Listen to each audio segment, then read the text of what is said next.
Bonjour à tous, voici donc un point sur la sellerie. Donc si d'aspect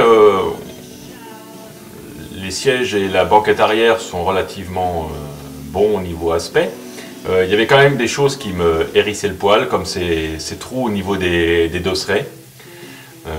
Là aussi l'arête un peu vive du cache plastique, enfin du dosseraie. Il y avait aussi l'attache des appuis-têtes, qui n'était pas très sympa et pas très conforme.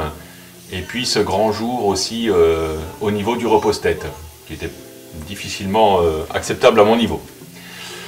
Donc je me suis longtemps posé la question de savoir si j'allais repeindre cette sellerie, parce qu'au niveau couleur c'est pas tout à fait pareil. Et puis ensuite j'ai l'impression que dans le temps ça va très mal vieillir.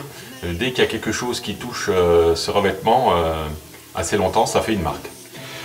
Donc comme j'avais une articulation cassée, j'avais demandé à Altaïa de me refournir un siège qu'ils ont fait dans le dernier envoi, et j'ai fait quelques tests de peinture.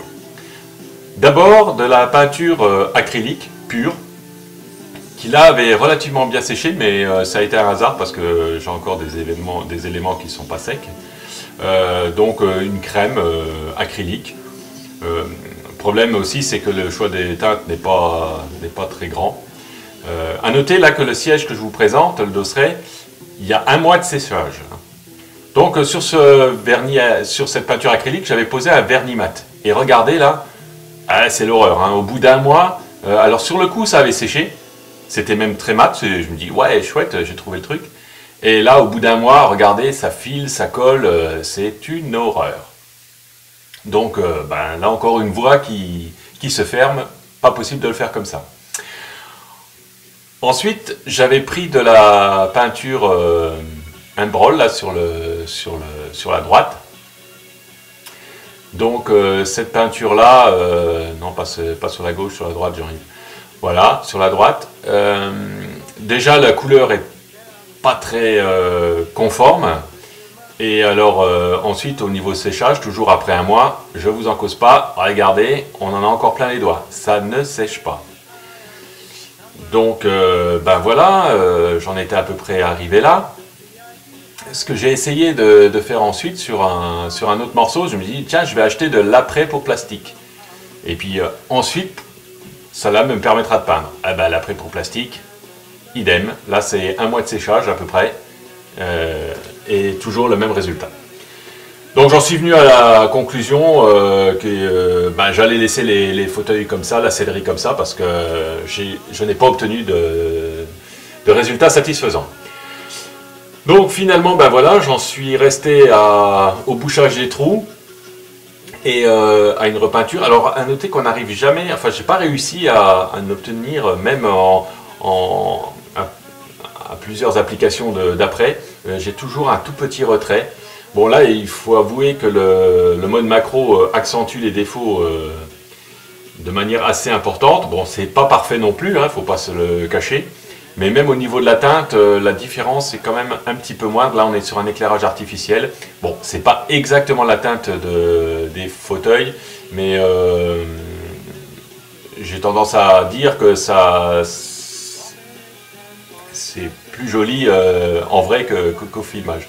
Là ici donc le mastic que j'ai utilisé pour boucher les trous, avec quelques outils qui permettent de bien l'appliquer. Et bon là il y a quelques ponçages qui ont permis d'obtenir un résultat disons correct. Pareil sur l'arête des dosseraie que j'ai largement dégrossi avec une lime. Là pour le repose-tête, en fait j'ai enlevé les vis et j'ai collé carrément les oreilles sur l'appui-tête proprement dit, ce qui fait que ça recule le repose-tête et que ça du coup on élimine le jour. Et pour symboliser les rivets qui sont d'origine, j'ai repris de la pâte à modeler à cuire que j'ai finement modelé dans un petit boudin que j'ai fait cuire. Et après au cutter, j'ai coupé des petites rondelles que j'ai repeintes avec de la peinture aluminium. Et ma foi, j'aime bien l'effet que ça donne.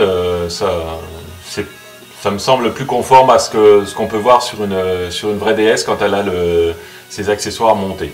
Et comme c'est le cas de ma voiture, bon, ça m'a permis aussi de bien jauger.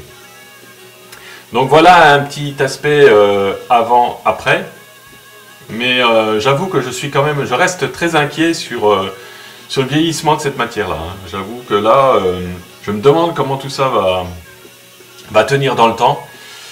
Et bon, pour l'instant, je suis un peu en attente de voir ce vieillissement. En tout cas, la solution peinture, j'ai pas trouvé soit le bon produit, soit le bon mixage. En tous les cas, je vous dis, un mois après, les séchages sont absolument pas faits. Et quand bien même, des fois, on croit que pour l'exemple du vernis mat, au bout d'une heure c'était sec. En fait, c'est par la suite que les choses se gâtent. Je reviens juste sur la peinture que j'ai utilisée. En fait, c'est un mixte de 2 pots de peinture dont je vous donne les références ici. À savoir que ce pot-là, c'est à peu près 3 quarts et puis un petit quart de cette peinture plus claire. Et franchement, le résultat est tout à fait correct. Voilà donc pour cette mise au point sur les sièges. J'espère ne plus en reparler, même si là j'ai encore le deuxième fauteuil à faire et la coudoir. J'espère que ça vous aura servi et à très bientôt. Au revoir!